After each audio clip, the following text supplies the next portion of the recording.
Assalamualaikum warahmatullahi wabarakatuh. Perkenalkan, nama saya Ibu Evi Sujiandulu. Saya dari SMA IT Al-Uswah Surabaya. Saya di sini sebagai CGP angkatan 6. Assalamualaikum Ustazah Tika. Waalaikumsalam. Ya. Oke, baik. Kalau Ustazah Tika, untuk kurang lebih 15 atau 20 menit ke depan, saya minta waktunya Ustazah Tika untuk diskusi mengenai rencana supervisi. Berkenan? Oke, monggo. Berkenan ya, Oke. baik. Alhamdulillah kemarin saya sudah menerima RPP Ustazah Tika yang akan dibuat saat pembelajaran di pertemuan selanjutnya pekan depan. Sehingga nanti ada beberapa hal yang ingin saya konfirmasi terkait RPP yang sudah Bu Tika buat seperti itu ya. Oke, baik. Ini yang pertama yang ingin saya tuliskan mengenai identitas Bu Tika terlebih dahulu ya. Ngajarnya kelas 10. Oke. Kelas 10 nggih. 10 IPA. 10 IPA 2. Sekarang jam berapa, Us? 12 pun.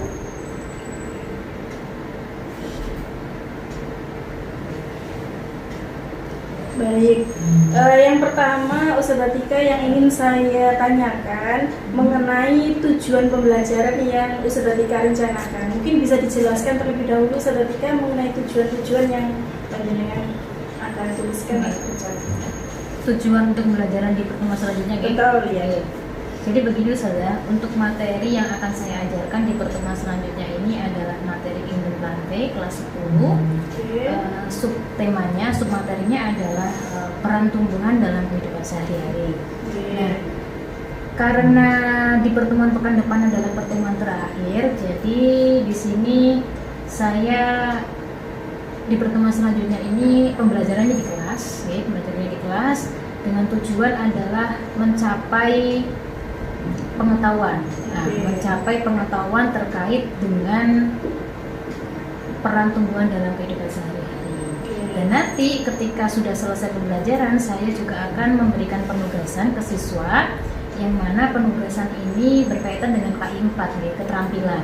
Nah, keterampilan ini nanti bisa dikerjakan secara berkelompok, yang mana siswa saya minta untuk observasi lingkungan sekitar dan mengamati langsung gitu ya, tumbuhan-tumbuhan yang ada di lingkungan sekitar. Dan kalau bisa siswa itu saya minta untuk membuat herbarium atau awetan tumbuhan, yang mana nanti awetan itu bisa ditampilkan kepada masyarakat, kepada sekolah juga, kepada kita guru-guru, bahwa tumbuhan itu punya manfaat, punya peran dalam kehidupan sehari-hari. Sebagai contoh, herbarium nanti dipakai di bidang nilai estetika, nanti sebagai pajangan, seperti itu. Gitu ya. Oke, baik. Jadi tadi kalau saya mendengarkan ada sekitar 3 sampai 3 tujuan pembelajaran kalau dirincikan. Yang pertama mengenai peran tumbuhan dalam kehidupan keseharian, kemudian anak-anak diminta berkelompok, kemudian observasi, dan yang terakhir membuat herbarium atau awetan yang akan menjadi sebuah karya, begitu ya. Betul. Oke, baik. Cukup menarik ya Bu Tika ya terkait tujuan pembelajaran yang Bu Tika pilih untuk materi kali ini, yaitu materi kehidupan lantai.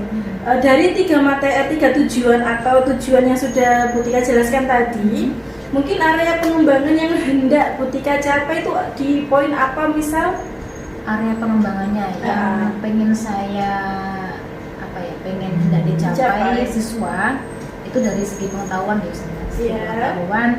Nanti rencananya di awal pembelajaran itu kalau di RPP saya, di situ saya menampilkan sebuah video. Nah, di video ini saya ambil dari YouTube. Videonya berisi tentang tumbuhan-tumbuhan yang sudah disebutkan di Al-Quran. Ada buah tin dan sebagainya, itu kan juga termasuk tumbuhan. Nah, di video itu dijelaskan terkait dengan manfaat dari buah-buahan ini itu untuk apa dalam kehidupan sehari-hari. Nah, di sana nanti ketika siswa itu sudah mengamati video yang saya berikan, harapannya siswa itu bisa mengkaitkan mengkaitkan video tadi dengan kehidupan sehari-hari kita gitu. Bahwa saya juga ingin siswa itu mengambil hikmah bahwa oh ini loh, Allah itu sudah menuliskan ayat-ayat yang di dalam ayat tersebut itu dijelaskan tentang peran buah-buahan dalam kehidupan kita. Nah, saya pengen siswa itu mengambil hikmah dari ayat tersebut ya, istilahnya tadabbur ayat gitu ya. Biar siswa itu lebih mensyukuri dengan nikmat-nikmat yang telah diberikan oleh Allah, seperti itu. Itu yang hendak ini dicapai nih, terkait dengan pengetahuannya, dari segi pengetahuan. Kalau untuk dari segi keterampilannya, nanti ketika saya memberikan penugasan ke siswa untuk melakukan observasi dan membuat sebuah herbarium, saya pengen siswa itu terampil mandiri, karena di situ nanti bekerjanya secara berkelompok. Tapi meskipun berkelompok, tetap kan di luar sekolah, berarti kan di luar dari pengamatan guru, seperti itu. Nah, saya pengennya siswa itu punya kemandirian dalam menyusun tugas, kemudian kerjasamanya bisa terbentuk dengan teman-temannya, bagaimana nanti cara membuat herbariumnya dan lain sebagainya. Baik. Saya rasa ini ya Bu Tika, untuk pengembangan yang hendak dicapai dari Bu Tika itu sangat luar biasa, karena berkaitan dengan tidak hanya knowledge seperti itu yang melainkan dengan dikaitkannya materi terhadap ilmu agama seperti itu ya. Yang diangkat di sini, yang diambil kebetulan literaturnya dari Al-Quran seperti itu. Sepertinya nanti anak-anak tidak hanya mendapatkan knowledge-nya juga ya, tapi ada sense di mana dia harus ternyata di kehidupan dia juga ini ya lengkap lah di Al-Quran, seperti itu ya harapannya. Baik.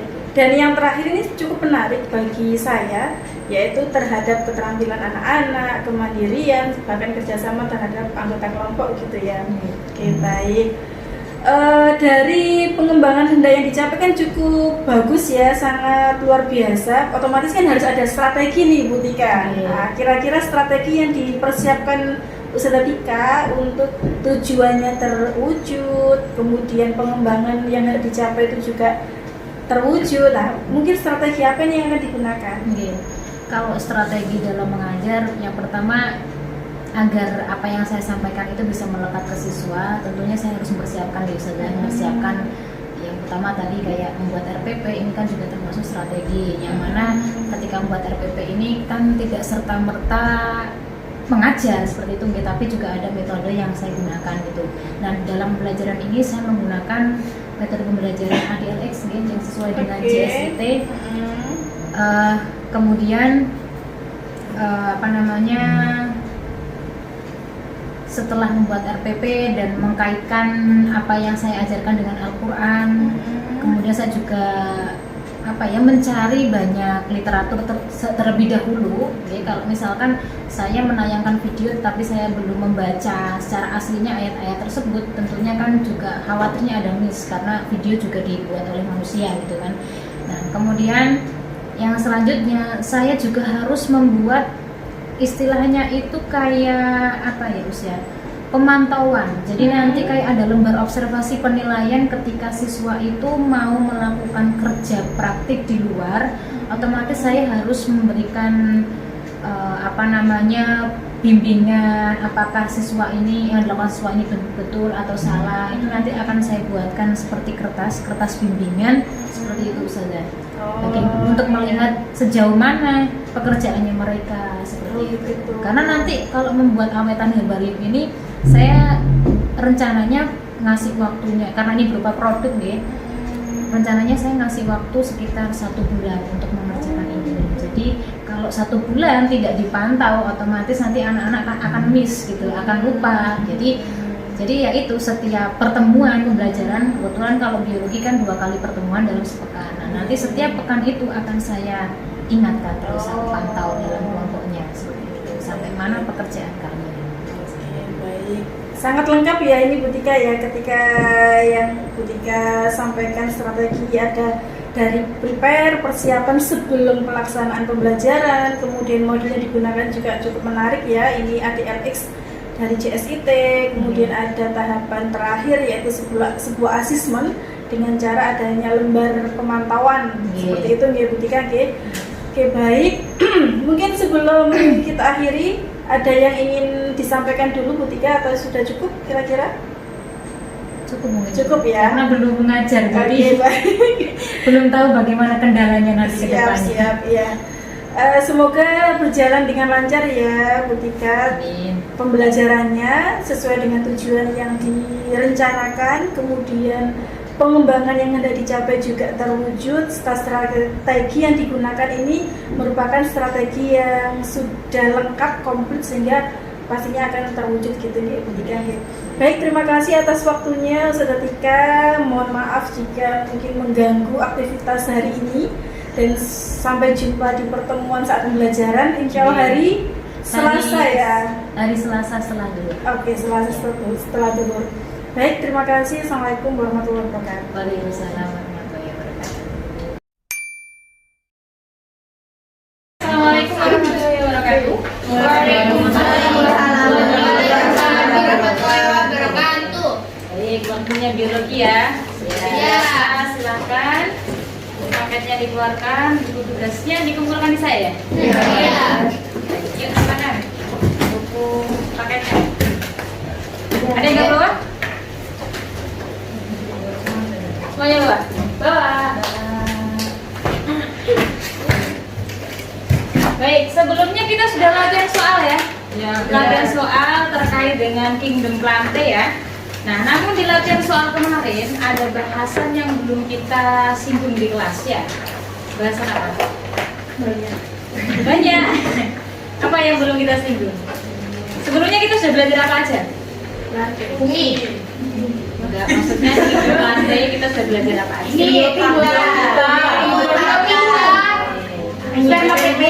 Oke ya. Terus setelah tumbuhan rumut? Oke, terus sudah bisa membedakan ya apa bedanya tumbuhan Bryophyta, Pteridophyta sama Spermatophyta? Sudah ya. Oke, besok kan jadwalnya kita PHB ya. Berapa soal? Sama ada 5 soal. Oke, baik. Ada satu bahasan yang belum kita singgung di kelas, yaitu terkait dengan peran tumbuhan dalam kehidupan sehari-hari. Betul ya? Sebelum kita bahas ya. Cuma kemarin di latihan soal sudah sedikit kita singgung, cuma kalau di kelasnya materinya belum saya jelasin. Oke, gitu ya. Oke, coba buka buku paketnya terkait dengan peran tumbuhan. Manfaat dan peran tumbuhan halaman 264 ya. Oke, sudah ya. Oke, baik. Di halaman 264 itu adalah bahan materi yang akan kita pelajari hari ini. Nah, sebelum kita bahas terkait dengan peran tumbuhan dalam kehidupan sehari-hari, ini akan saya tayangkan video terlebih dahulu ya. Nanti silakan kalian tonton. Durasinya video ini sekitar 7 menitan ya. Ya, siap nonton?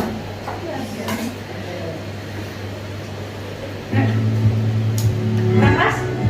Al-Quran adalah kitab suci umat Islam yang diyakini sebagai zat besar Nabi Muhammad SAW. Isi Al-Quran adalah petunjuk hidup. Sudah bisa nangkap ya isi video tadi ya? Bisa ya? Oke, boleh dinyalakan lampunya? Oke, ada yang bisa menyampaikan? Video tadi itu berkaitan dengan apa? Yang tadi jelasin itu kan ada buah anggur, delima, tin, zaitun, kurma, sama pisang. Nah itu bisa kita manfaatkan sebagai bahan makanan untuk manusia. Terus habis itu selain itu manfaatnya itu juga baik untuk pertumbuhan dan kesehatan karena kandungan-kandungannya bermanfaat bagi tubuh kita. Oke, tepuk tangan buat kalian semua. Baik ya, buah-buahan ini istimewa banget ya sampai disebutkan dalam Al-Quran. Sebenarnya apakah macam-macam buah itu hanya mereka saja yang ada di Al-Quran saja? Kira-kira buah-buahan? Tidak ya. Buah-buahan kan banyak sekali jenisnya ya. Tapi kenapa ya kok hanya buah-buahan itu yang disebutkan dalam Al-Quran? Kira-kira apa ya? Kira-kira kenapa? Ada yang bisa menganalisis nggak? Kira-kira dari segi analisis kalian, apa sih yang ingin Allah sampaikan kepada kita yang menyematkan buah-buahan itu di dalam Al-Quran? Kenapa tidak semua buah? Kira-kira kenapa? Apa tujuannya kira-kira? Ayo, apa kira-kira? Biar kita cari tahu juga. Biar kita cari tahu gimana? Kan yang disebutin kan cuma yang di video tadi cuma Ya. kan buah juga. Selain itu kan banyak. Jadi buat buah-buah yang lain kita bisa cari konsumsi. Dan biar kita mempelajari ciptaan Allah. Oke, mempelajari ciptaan Allah. Oke, mantap. Apalagi kira-kira? Ada yang bisa menyampaikan lagi? Jadi itu perwakilan ya, bahwa di bumi ini ada macam-macam buah-buahan. Tetapi yang disebutkan dalam Al-Quran cuma 7. Nah, maksudnya maksudnya siapa tadi? Zakia ya. Tadi agar kita itu manusia mencari buah-buahan yang lain manfaatnya apa gitu ya. Oke. Ada lagi? Sudah ya? Cukup ya? Oke, baik. Jadi kalau kita perhatikan yang ada di video tadi, semua itu kan buah-buahan. Buah-buahan termasuk dalam kelompok kingdom plantae. Iya kan? Masuk ke dalam kingdom plantae kan? Masuk divisi apa kira-kira? Kemarin kita sudah belajar Pteridiopita sama Spermatopita. Masuk divisi Spermatopita. Oke. Apakah selain Spermatopita itu juga memiliki fungsi manfaat kira-kira? Punya. Cuma tadi yang ada di video cuma berkaitan dengan Spermatopita saja yang disebutkan. Oke. Nah, sebenarnya macam-macam peran tumbuhan bagi kehidupan manusia itu tidak hanya yang ada disebutkan dalam video tadi, seperti yang disampaikan oleh Nada tadi ya, bahwa di video tadi sama siapa ini saya kok lupa? Muda. Saya ingatnya Irdia. Depannya Irdia ya. Oke.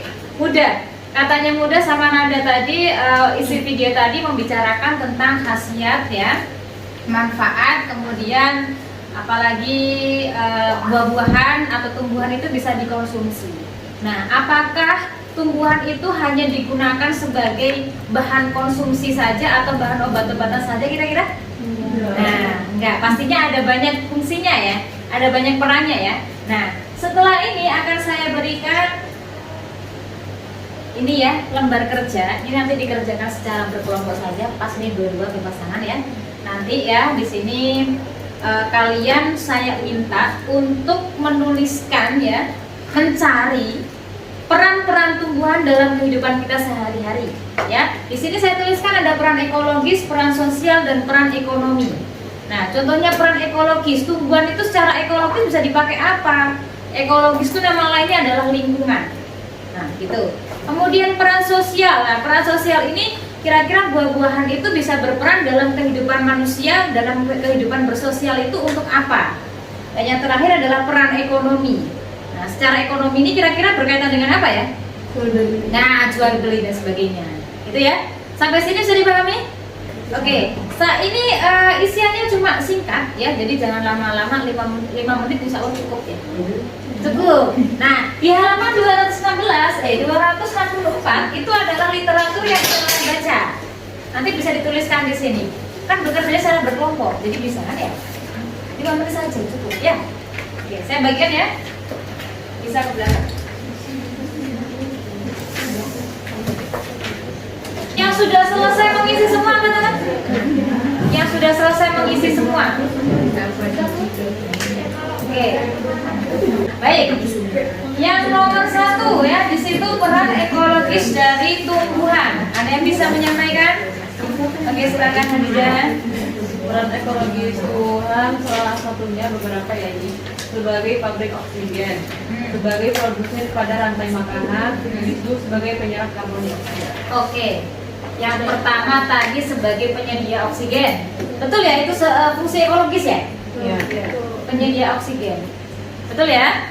Oke. Terus apa lagi tadi? Sebagai produsen ya? Sebagai produsen ini maksudnya gimana? Maksudnya Jadi produsen pada rantai makanan. Jadi produsen pada rantai makanan. Produsen itu artinya apa? menghasilkan makanan Menghasilkan makanan dari fotosintesis. dari proses fotosintesis. Terus Lalu tumbuhan itu dimakan oleh hewan lain. oke. Lalu tumbuhan dimakan oleh hewan. Oke. Betul ya, sebagai produsen ya. Oke. Tadi terus apa lagi yang ketiga? Menyerap karbon dioksida. Menyerap karbon dioksida. Apakah menyerap karbon dioksida itu peran ekologis? Iya. Ya. Oke. Lingkungan ya, ekologis itu kan berkaitan dengan lingkungan, dengan ekosistem. Ya. Kira-kira kalau tumbuhan tidak ada ekosistem bagaimana ya? Nggak ada. Tidak seimbang. Iya. Nah, betul. betul. Ekosistemnya pasti ada, cuma tidak seimbang. Oke, gitu. Ada jawaban lain selain yang disampaikan oleh teman kalian tadi? Menjaga ketersediaan air, maksudnya bagaimana ini? Soalnya kan nggak tahu ya. Udah nggak tahu. Soalnya Gimana? oh dia itu bisa menahan air. Jadi itu kalau misalnya ada tumbuhan, tanahnya itu nggak kebanyakan air itu, soalnya airnya kan diserap juga oleh tumbuhan. Oke. Jadi, airnya bisa masuk ke tanah, terus bisa buat misalnya dia simpanan di tanah. Oke, gitu. Misalkan nih ada hujan deras ya. Kalau hujan deras, kalau misalnya nggak ada tumbuhan kan nggak ada yang bisa menyerap air hujan itu ya. Tapi air hujan nanti akan mengalir ya kan. Nah, tapi kalau misalkan ada tumbuhan, air hujan itu bisa diserap dan disimpan oleh tumbuhan itu. Dipakai untuk proses fotosintesis. Hasilnya nanti kita yang menikmati. Betul nggak? Betul. Iya kan? Oke. Baik. Selanjutnya peran sosial. Silakan angkat tangan. Habis ini kalian masih apa? Apa? Ujian? Iya. PHB. Oke, nggak apa ya, sebentar ya. Ambil waktu 2 menit lagi. Peran sosial. Oke. Sebagai buah tangan saat mengunjungi saudara. Sebagai buah tangan saat mengunjungi saudara, buah tangan. Ini contohnya buah-buahan gitu ya. Oke, terus apa lagi? Yang kedua itu hadiah. Soalnya kayak bukan bunga gitu pas kita wisuda. Oke, bukan bunga. Ini yang dua aja. Dua aja. Oke, ada tambahan? Selain kerja. Ayo, sudah cukup, nggak ada lagi. Oke, selanjutnya peran ekonomi yang terakhir. Oke, silakan ada. Kayunya dapat dijual sebagai bangunan atau apa namanya ataupun kayu bakar. Kalau soal kayu lagi dapat juga menjadi perabotan, dijual. Ya, terus Kalau untuk bahan pangan juga bisa menjadi bahan ekspor negara. oke, bisa dipakai sebagai bahan pangan. Kalau dijadikan kayu ya, kayunya tumbuhan itu nanti bisa dijadikan perabotan rumah tangga ya, bangunan ya. Oke. Sebagian besar kan memang perabotan rumah tangga kita dari kayu ya, iya kan? Contohnya wes di sekolah kita meja kalian itu terbuat dari apa? Kayu. Kalau kayu berarti berasal pasti dari tumbuhan. Oke. Ada lagi? Sudah cukup? Oke, baik ya. Itu peran-peran yang dimiliki oleh tumbuhan dalam kehidupan kita sehari-hari ya. Mulai dari peran ekologis, peran sosial dan peran ekonomi ya. Jadi kalau misalkan kita perhatikan ya, kira-kira kalau tidak ada tumbuhan, apa yang terjadi dalam kehidupan kita? Kacau. Kenapa kok kacau? Karena kalau nggak ada tumbuhan, alternatifnya harus banyak. Nggak ada oksigen, terus apa lagi? Nggak ada sumber makanan. Nggak ada sumber makanan, betul. Karena sebagian besar sumber makanan kan dari tumbuhan ya. Kita makan padi itu juga termasuk tumbuhan kan? Sapi kan makannya tumbuhan. Sapi makannya tumbuhan. Kalau tidak ada tumbuhan kita nggak bisa makan daging sapi ya? Ya karena sapinya tidak hidup, gitu ya. Oke. Baik ya, ada banyak sekali peran-peran yang dimiliki oleh tumbuhan. Kita sudah mempelajarinya ya. Nah, baik ya, alhamdulillah sudah tuntas kita ya bahasannya terkait dengan peran ekologi, sosial dan ekonomi tumbuhan. Nah, kalau kalian perhatikan di situ di bagian paling bawah ada tadabbur ayat ya. Betul ya? Ini surat apa itu? Al-Mulk. Oke, ayat 15. Ada yang bisa membacakan ayatnya? Ada yang apa? Apa? Oke, silakan coba.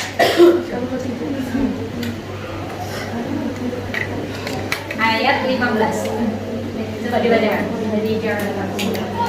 والذي جعل لكم الأرض ذلولا فامشوا في مناكبها وكلوا من رزقه وإليه النشور.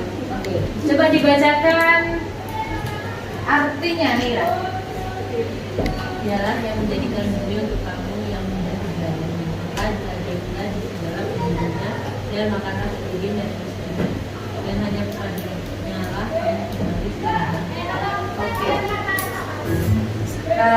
Intisari apa yang bisa kita ambil dari ayat tersebut kalau kita kaitkan dengan pembelajaran kita hari ini? Kita bisa menyampaikan intisari dari ayat tersebut. Pesan yang sampaikan dari ayat tersebut kalau kita kaitkan dengan pembelajaran kita hari ini apa? Apa? Oh, kira-kira. Oke, silakan. Namanya siapa? V. Untuk makhluk hidup untuk kita. Kita itu harus memanfaatkannya. Nah, terus? Sudah itu aja? Iya. Oke, baik. Ada lagi? Tadi Irdia, Maya. Oh, Irdia sih. Udah ya, silakan. Ini ada pokoknya inti ayatnya itu kan di sini Allah udah nyiptain bumi kan. Nah di bumi itu banyak banget yang bisa kita pelajari.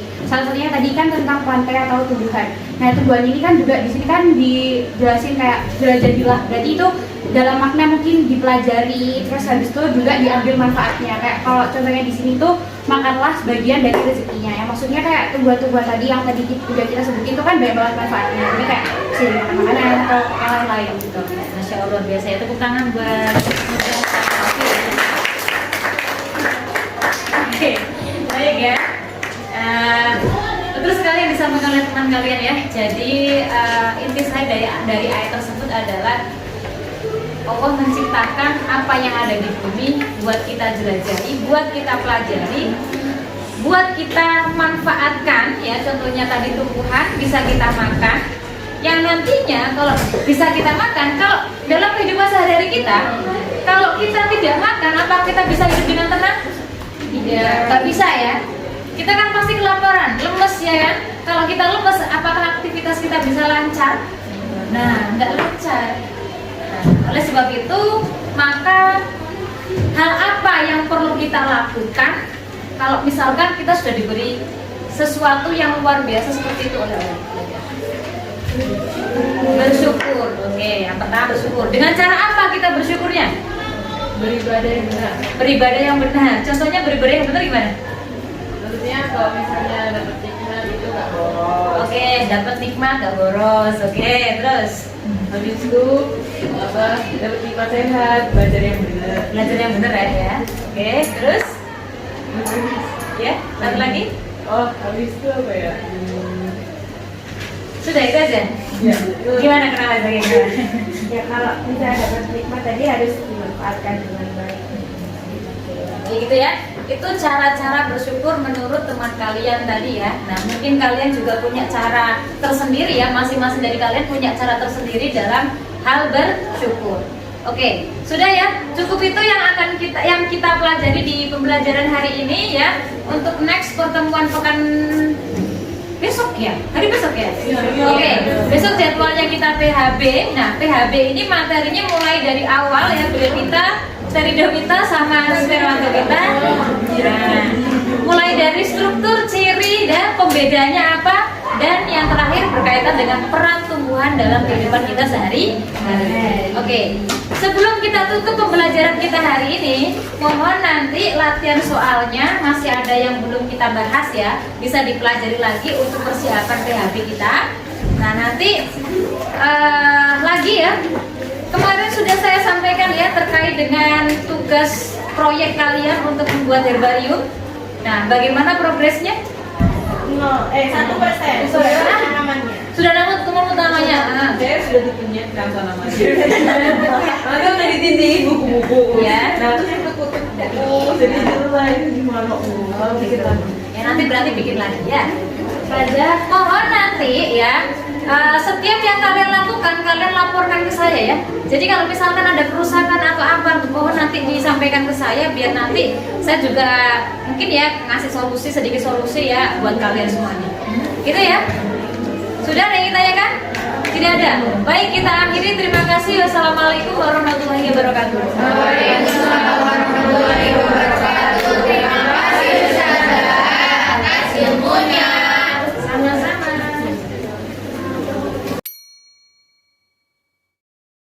Baik, selamat siang Ustazah Tika. Selamat siang saya. Terima kasih Ustazah Tika atas waktunya dan berkenan untuk saya supervisi hari ini. Kebetulan mungkin sebelum diskusi ke ini ya lebih lanjut, mungkin yang dirasakan Ustazah Tika setelah selesai mengajar dengan metode atau model atau strategi yang digunakan, apa yang dirasakan oleh Ustazah Tika? Baik, dari yang saya rasakan tadi ketika mengajar itu memang kalau di persentase gitu belum 100% sempurna ya saya, tapi mungkin sekitar 90% gitu. Jadi masih ada 10% yang menurut saya kurang sempurna. Nah, kurang sempurna ini dalam hal apa? Kalau saya rasakan berkaitan dengan mungkin yang pertama terkait dengan penghabisian siswa, karena siswa ini kan tadi jam mengajar saya habis beristirahat, jadi siswa masih banyak yang belum siap di awal-awal tadi, jadi itu yang saya kondisikan terlebih dahulu. Kemudian yang kedua, karena jam berikutnya kan matematika, ada jadwal PHB, ada tutorialnya, sehingga mereka nampaknya masih ada beberapa itu yang ketika belajar biologi itu masih mikirkan matematikanya bagaimana. Oh begitu. Jadi mungkin belum, jadi dari segi kesiapan siswa dalam belajar biologi tadi itu masih kurang sempurna seperti itu. Kemudian berkaitan dengan hal-hal apa sih yang ingin saya sampaikan ke siswa, alhamdulillah tadi menurut saya sih sudah tercapai, mulai dari saya menayangkan video, kemudian memberikan latihan, ya, diskusi ke siswa, kemudian refleksi berkaitan dengan menampilkan ayat, tadabbur ayat tadi sudah, alhamdulillah siswa-siswa juga sudah mulai bisa gitu. Alhamdulillah seperti itu. Terus apa lagi ya? Mungkin seperti itu sih. Gitu ya, itu yang dirasakan ya dari selama pembelajaran yang dilakukan. Mungkin di sini terkait pengondisian kelas tadi, Ustazah. Tadi kan ternyata anak-anak selesai biologi itu ada matematika wajib di mana jadwalnya ada PHB begitu ya. Yang disampaikan oleh Ustazah Tika kan anaknya kurang fokus karena ingin mempersiapkan matematika wajib. Tadi apa yang dilakukan? Strategi apa yang dilakukan supaya anak-anak tetap fokus terhadap pembelajaran biologi, Ustazah?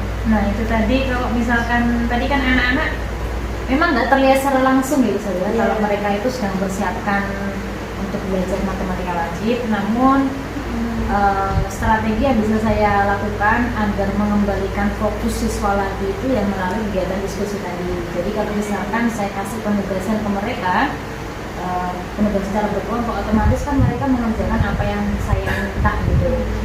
Kalau misalkan saya hanya meminta mereka belajar mandiri atau membaca, bisa saja mereka tidak fokus. Tapi kalau saya minta untuk mengerjakan sesuatu dan ada target penyelesaiannya, maka otomatis kan mereka harus berusaha untuk menuntaskan seperti itu. Oke, baik. Tadi ketika saya selama mengikuti pembelajaran Ustazah Tika cukup ini ya, anak-anak antusias ya saat menyampaikan ketika Ustazah Tika bertanya seperti itu ya, aktif ya. Mungkin selama pembelajaran biologi apakah juga mengalami hal yang sama ya, anak-anak selalu antusias, aktif, bertanya, menjawab pertanyaan seperti itu, Saudara? Kalau antusiasme siswa itu tergantung dengan apa yang saya kasih ke mereka tersebut. Jadi kalau misalkan saya hanya menjelaskan materi, tidak memberikan aktivitas ke mereka, ya mereka otomatis akan bosan. Kalau mereka bosan ya otomatis itu seperti itu. Tapi kalau misalkan saya memberikan aktivitas dalam kelas, entah itu meminta mereka untuk berdiskusi, kemudian meminta mereka untuk mengerjakan sesuatu, menyampaikan pendapat, alhamdulillah selama ini dalam 2 semester ya, ini kan semester 2 mereka, semester 1 dan semester 2 memang mereka antusias. Ya, baik. Berarti di sini bisa ini ya, Bu Tika, bisa saya simpulkan untuk kali ini tadi hanya saja kebetulan setelah biologi mau PH gitu ya, sehingga anak-anak perlu persiapan dan akhirnya Bu Tika membuat strategi untuk memfokuskan anak-anak supaya fokus di pembelajaran biologi begitu ya, Bu Tika. Jika memang nantinya akan terjadi hal yang sama, misalnya di pembelajaran biologi, oh ternyata setelahnya ada PH fisika begitu. Apakah strategi yang akan ketika lakukan juga akan yang sama atau sesuai dengan kondisi, mungkin bisa disampaikan? Misalkan kalau saya tahu ternyata di habis jam saya itu ada ujian, mungkin saya akan menerapkan sistem pembelajaran yang dimana dalam pembelajaran itu tidak memberikan banyak penugasan atau tidak memberikan banyak aktivitas, mungkin hanya satu aktivitas saja gitu. Kalau lebih dari satu kan biasanya otomatis lebih banyak ya yang mereka lakukan, sehingga membutuhkan waktu yang banyak. Nah, kebetulan tadi waktu saya itu kan hanya 45 menit, dan 45 menit itu tadi di awal kepotong persiapan. Tadi kan saya menampilkan video dari Oh itu. iya benar. Nah, kebetulan komputer di kelas tersebut itu wifi-nya tidak lancar, sehingga saya harus tethering melalui HP saya sendiri, kabel data, sehingga itu butuh persiapan kurang lebihnya 5 menit. Oh, Nah, cukup lama ya. ya cukup lama.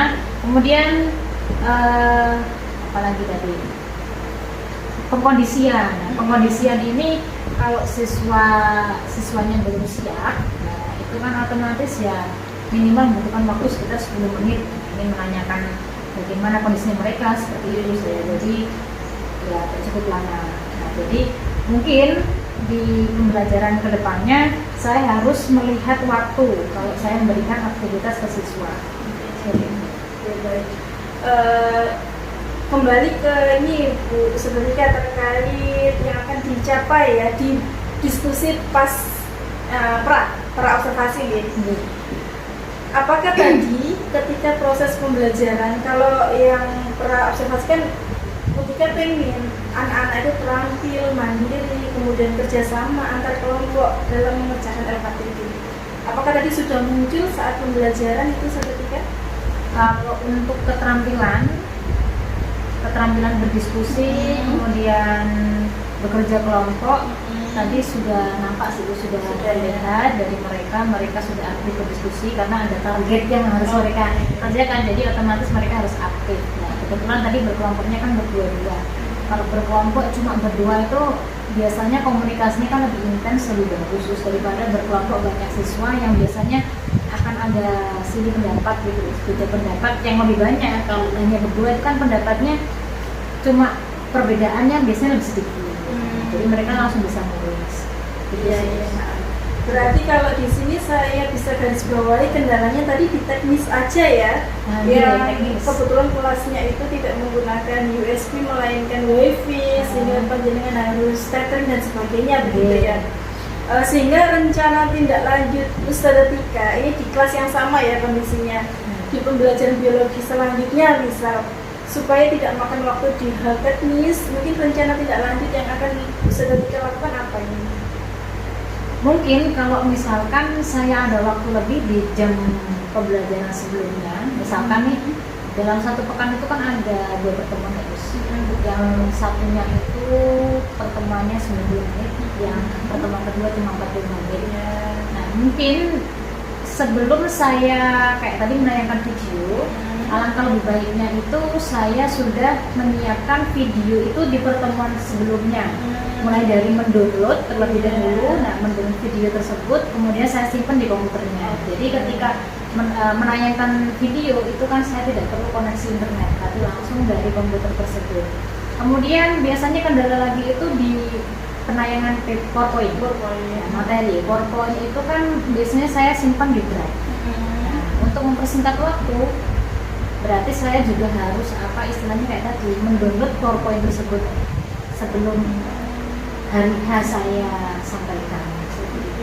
Kira-kira yang sekiranya perlu terlibat Ustazah Tika untuk menyukseskan tindak lanjut Ustazah Tika tadi, ada nggak yang terlibat atau perlu dilibatkan dalam hal tersebut? Mungkin perlu dari segi bukan operator ya, teknisi sekolah ya. Oh gitu ya. Maksudnya penyiapan wifi, Oh iya betul. wifi-nya, kelasnya mungkin seperti itu. Kemudian dari siswa sih terus. Siswa juga dari ya, siswa. terlibat ya, kira-kira. Kalau siswa terlibat itu kan kalau mereka merasa dilibatkan, otomatis kan mereka merasa saya dibutuhkan sama guru ini. Oh gitu. Jadi kan mungkin kedekatan antara siswa dan guru itu bisa lebih. Sepakat. Misal nih posisi Ustazah Tika saat ini ya, dari 1 sampai 10 rencana tindak lanjut yang sudah Ustazah Tika rencanakan, posisi Ustazah Tika sekarang itu di mana? dari rencana saya sebelumnya, iya. kemudian dari yang saya lakukan tadi mengajar berapa gitu? Ya, dari 0 sampai 10. 8 sih. 8 ya. Sehingga untuk setelah nanti melakukan rencana tidak lanjut harapannya bisa sampai berapa? 10. 10. Harapannya 10 ya. Baik. Kan kita ngajar juga tujuannya agar siswa itu merasa puas dengan pengajaran kita, dengan sistem yang kita berikan ke mereka. Kalau misalkan mereka puas juga ada rasa puas tersendiri juga dari saya karena berhasil menyampaikan apa yang tidak ingin saya berikan ke mereka. Baik. Ingin memberikan yang terbaik. Berarti ini dari tadi Bu Tika ya, rencana tindak lanjutnya kan sudah disampaikan oleh Ustazah Tika, posisinya di 8 mau mencapai ke 10 nih. Berarti butuh waktu berapa lama lagi untuk pertemuan selanjutnya rencana tindak lanjut itu sudah bisa dilaksanakan? Berapa lama ini maksudnya Eksekusinya? nggak lama sih sebenarnya. Berarti pekan depan atau Pekan depan bisa, kalau besok itu kan jadwalnya ujian. Oh gitu. Pekan depan sudah bisa menerapkan. Berarti kurang lebih sepekan ya. Iya. Semoga bisa dimudahkan dan dilancarkan ya Ustazah Tika, dan terlibat apa yang tadi sudah disampaikan oleh Ustazah Tika, operator sekolah atau siswa mungkin bisa semuanya bisa bekerja sama sehingga pembelajaran di pertemuan selanjutnya bisa lebih lancar dan maksimal lagi. Bu Tika, terima kasih atas waktunya. Kurang lebihnya saya juga mohon maaf sudah banyak menyita waktu panjenengan dari pra, kemudian observasi hingga pasca observasi. Terima kasih Ustazah Tika.